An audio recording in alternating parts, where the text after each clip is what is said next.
एक बार की बात है जब बादशाह अकबर अपने साम्राज्य की उन्नति और विकास के लिए पूरे देश में चर्चित में थे।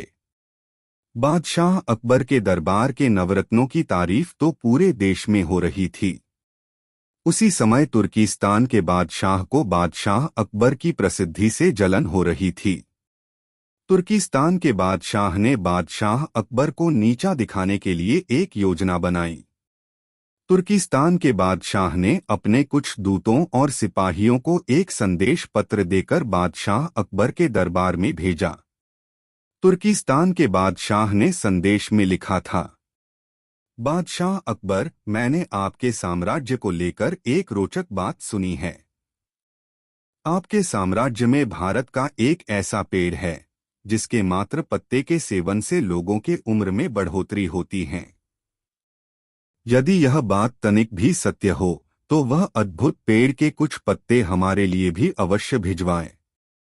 आपका मित्र तुर्किस्तान बादशाह अकबर तुर्किस्तान के बादशाह का संदेश पढ़ने के बाद अत्यंत चिंतित हो गए। बादशाह अकबर ने अपने सभी दरबारियों और बीरबल से तुर्किस्तान के बादशाह के संदेश को लेकर चर्चा की। सभी दरबारी और बादशाह अकबर अत्यंत चिंतित हो गए।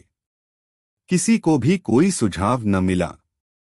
बीरबल ने सभी को चिंतित देखकर कहा, जहांपना, मेरे पास इस संदेश का सुझाव है। बीरबल ने कहा, हुजूर, आप सभी दूतों और सिपाहियों को एक किले में बंद करके कुछ दिनों के लिए छोड़ दें।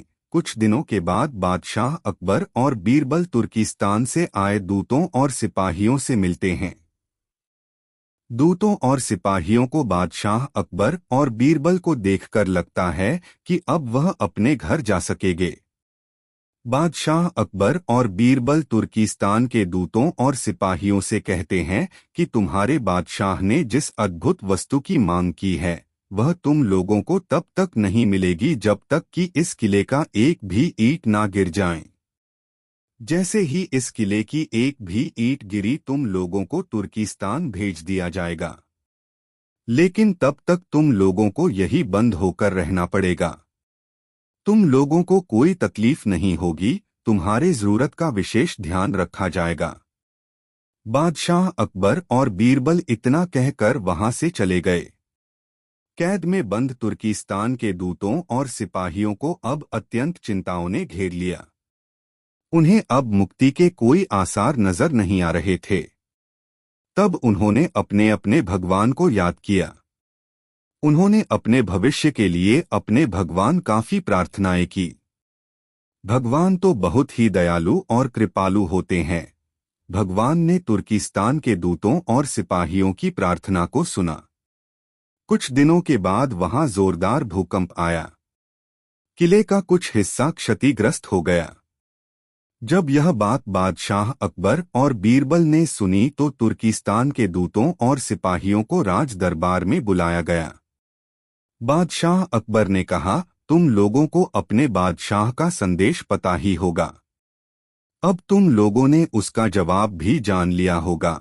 यदि नहीं तो ध्यान से सुनो और अपने बादशाह को भी बताना। बादशाह अकबर ने कहा, तुम लोगों की संख्या केवल 100 है।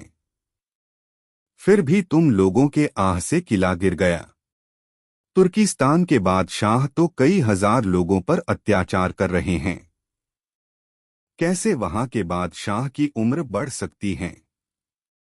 तुर्किस्तान के बादशाह की उम्र तो दिन प्रतिदिन कम हो रही है। उनके अत्याचारों से कई हजार लोगों की आह से उनका शीघ्र ही पतन होगा।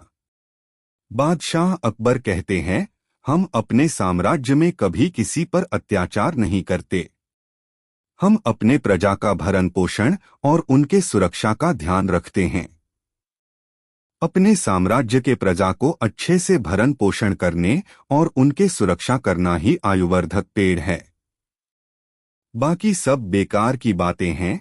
बादशाह अकबर ने तुर्किस्तान के दूतों और सिपाहियों को उनके संदेश का अद्भुत जवाब दिया। तुर्किस्तान के दूतों और सिपाहियों ने अपने देश जाने की इजाजत बादशाह अकबर से ली और वे सभी बादशाह अकबर के दरबार से चले गए। बादशाह अकबर ने तुर्किस्तान के दूतों और सिपाहियों को रास्ते के लिए खाना और कुछ मुद्राएं भी दी। जब तुर्किस्तान के दूतों और सिपाहियों अपने बादशाह के दरबार में गए तो उन दूतों और सिपाहियों ने अपने बादशाह को आयुर्वर्धक पेड़ की विशेषता के साथ साथ अद्भुत सीख भी बताई। तुर्किस्तान के बादशाह ने बादशाह अकबर की शिक्षा से सीख ली और अपने साम्राज्य में प्रजा की सुरक्षा और भरण पोषण पर ध्यान देना शुरू कर दिया। तुर्किस्तान के बादशाह ने बादशाह अकबर को धन्यवाद भी दिया। इस कहानी से हमें यह सीख मिलती है कि हमें दूसरों की हमेशा सहायता करनी चाहिए।